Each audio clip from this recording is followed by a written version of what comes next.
In this video, video number 22, we are going to discuss the frequency diagram, which is also called the grouped frequency distribution. Under this category, we are going to learn histogram, frequency polygon, frequency curve, and the ogive. Let's first begin with the histogram. A histogram is a graph of frequency distribution in which class intervals are plotted on the x-axis and their respective frequencies on the y-axis. So on the x-axis we will have class intervals and on the y-axis we will have frequency. It's a two-dimensional diagram and only continuous series can be represented. What is continuous series? 0 to 10, 10 to 20, such class intervals, they form the continuous series. Individual series and discrete series cannot be shown on an histogram. Now the area of a histogram represents total frequencies. How do we find the area of a histogram? Since a histogram is a rectangular box and the area of a rectangle is length into breadth, we have on the x-axis or on the breadth side 10 units and on the length side, some say let us 10 units. So 10 into 10, 100. So it represents the area of the total frequencies. Then histograms are plotted adjacent to each other without any gap, unlike the bars. In a bar diagram, we generally represent a bar with some width and the same distance is maintained between the two bars in a bar diagram. However, in a histogram, the bars are very close to each other. Very close in the sense they are just next to each other. They are adjacent to each other. And these can be used to determine the mode. How do we determine the mode? What is mode actually? Mode is the most frequently occurring observation. So how do you determine a mode in a histogram? Is what we do is, which is the tallest bar here? This is the tallest bar. So in this tallest bar, we join this upper limit of the previous class to this and this end, the lower limit of this class to the lower limit of this bar. So wherever you have this intersection of the two lines, that will give us the mode.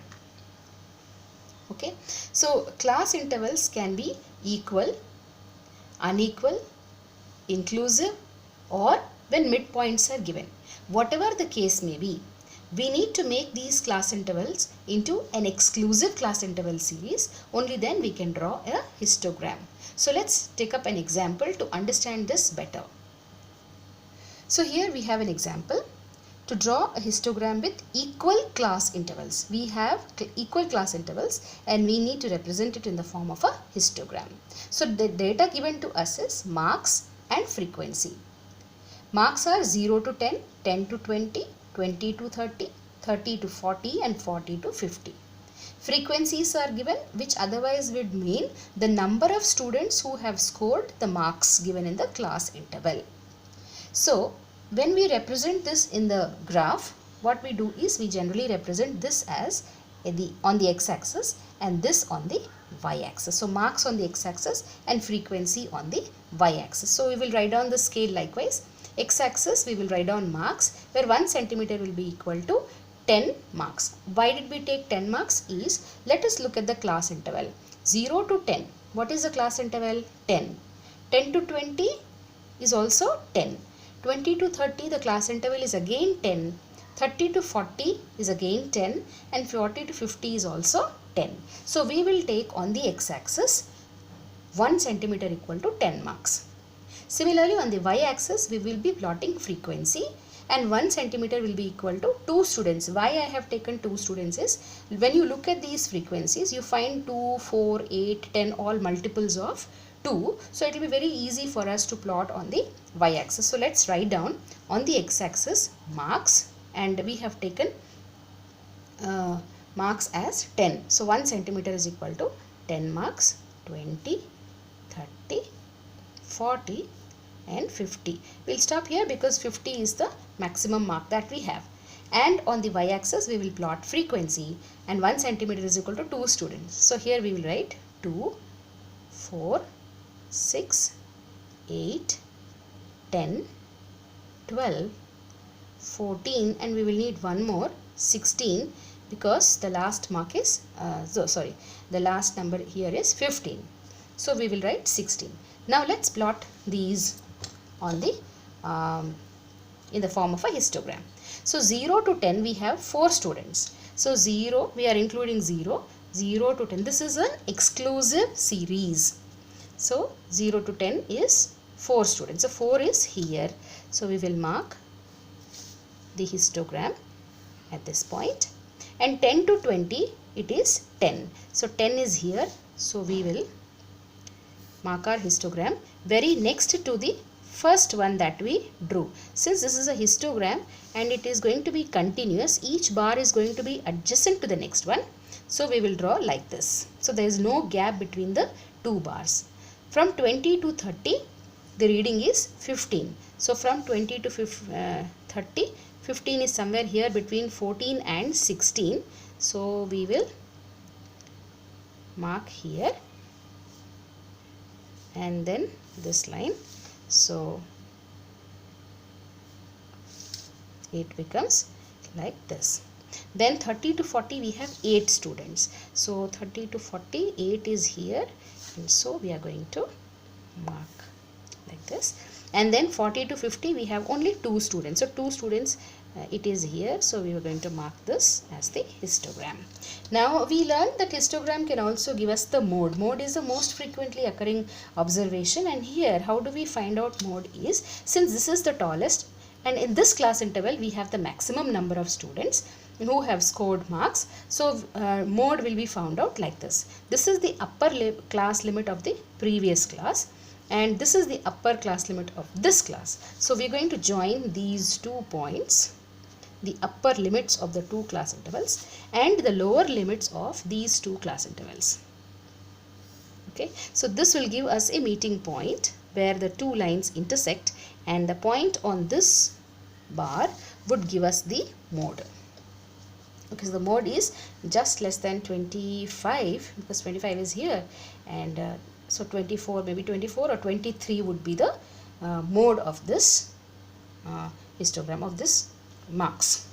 Okay, so if we are given, this is an exclusive series. We know inclusive series would be 0 to 9 and 10 to 19, 20 to 29, this kind of a thing. How do you convert it into an exclusive series? We know we have to find out the difference between these two, which is equal to 1. So 1 divided by 2 will be equal to 0.5. So you add and subtract 0.5 from here, and then you get the exclusive class series. In case we are given midpoints are 5, 15, 25 and so on. So you find the difference between these two, which is equal to 10 divided by 2, that gives us 5. So you add a 5 here and you subtract a 5 here to get the class interval. So here you get 0 to 5 plus 5, 10.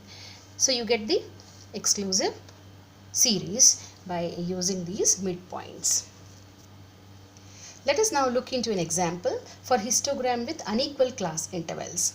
We are given daily wages and number of workers. Here daily wages begin with 100. So 100 to 200 we have 10 workers, 200 to 300 20 workers, 300 to 500 30 workers, 500 to 900 20 workers, and 900 to 1100 10 workers. Let's first look into what we need is, here he is talking about unequal class intervals. So let us find out the class intervals of these classes. Okay, so the class interval here would be the first class 100 to 200 it is equal to 100, and the next 200 to 300 again it is 100, 300 to 500, 500 minus 300 gives us 200, and 900 minus 500 gives us 400, and this 1100 minus 900 gives us 200. So yeah, we definitely see that there is a difference in the class intervals. Here it is 100, then 200, 400, 200. So the class intervals are varying. So what should we do now? We have to find a way out in order to distribute the number of workers equally between the class intervals. For that we will need the adjustment factor. Now to find out or to calculate adjustment factor, we will find out first which is the lowest class interval. The lowest class interval is 100. So the adjustment factor will be given by the class interval divided by the lowest class interval.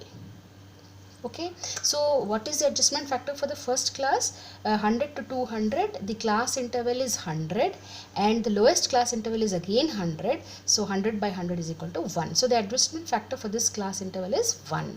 So next class interval we have again 100 divided by the lowest class interval, which is again equal to 1. Whereas for this one, the class interval is 200 divided by the lowest class interval 100 is equal to 2. For this it will be 400 divided by 100 equal to 4, and then we have 200 divided by 100 equal to 2. So those are the adjustment factors for the given class intervals. Now next we have to find out the frequency distribution. Why should we find out the frequency density? Frequency density is because the class intervals are varying. So here if the class interval is 200, we have to adjust this 30 between the class interval of 200. So in 100, that is on an average, what would be the frequency? So that is what we will find out here in the frequency density. So here the formula would be frequency of that class interval divided by the adjustment factor which we found out just now. Okay, so what is the frequency for the first class? It is 10. So 10 divided by adjustment factor 1, which is equal to 10. Now for the next class, the frequency is 20. So 20 divided by adjustment factor 1 equal to 20. Now the next one will be 30 divided by the adjustment factor 2 equal to 15. Now here it would be 20 by 4 equal to 5, and the next one would be 10 divided by 2 equal to 5 again. What does this show us? See, there are 2 hundreds in this class interval. Since the lowest class interval is 100, here we have 100 plus 100. So there are 2 hundreds in it. Here there are 4 hundreds in it. 100, another 100, another 100 and another 100. So 4 hundreds here. And here again we have 2 hundreds. So 900 to 1000 and 1000 to 1100. So 2 such hundreds. So that is how we will adjust the frequencies in those class intervals. So to draw that, first we will plan for a scale. Here we will represent daily wages on the x-axis, and on the y-axis we will not represent these number of workers. Rather we will represent the frequency density, because now we have adjusted them within the class intervals. So this will be on the y-axis. Okay, so on the x-axis we will take 1 centimeter equal to 100 units, because the lowest class interval is 100, and then on the y-axis 1 centimeter will be equal to, now that we have found out the frequency density, the frequency density here we have multiples of 5, so we can take 1 centimeter is equal to 5 units. Let's now plot them on the x and the y-axis. So here we have the x and the y-axis. On the x-axis we thought we will plot the wages, and on the y-axis we will plot the frequency density or the frequency or number of workers. Then here we thought 1 centimeter is equal to 100 units. So we will write out 100, 200, 300, 400, 500, 600, 700, 800, 900, 1000 and 1100. So that, I think that should be enough. And on the y-axis we thought we will plot 1 centimeter is equal to 5 units. So let's say 1 centimeter is equal to 5. Then here we have 10. Here we have 15, 20 and 25. I think that should be enough, because the maximum number here is 20. Okay. So now let us see. The first class starts from 100. It is not 0 unlike the previous example. So we will start from 100, and from 100 to 200 the frequency is 10. The frequency is 10. We will not look at this. We will look at this frequency density, because after the adjustment factor, whatever is the frequency, that will be considered. So 10 is here, and so we will plot the histogram like this. Okay, so now 200 to 300, the frequency is 20. So 200 to 300, the frequency lies here. This is equal to 20, and so that will be our frequency histogram. So these histograms are plotted next to each other with a common line. There is no gap between these bars. Then next is 300 to 500. So here is 300, here is 500. So our next histogram is going to be lengthier from 300 to 500. Now what is the frequency? 15. 15 is here. So let's plot 15 here between 300 and 500. So this is going to be the histogram or bar in the histogram. Okay, so what does this show? That in per 100 we have 15 workers. So here we have two such hundreds. So 15 workers between 300 and 400 and another 15 workers between 400 and 500. So 15 plus 15 makes 30. So that is how we distribute it. That is the importance of free adjustment factor. Now the next class interval is 500 to 900. Now 500 is here, 900 is here. So from here to here, what is the frequency? 5.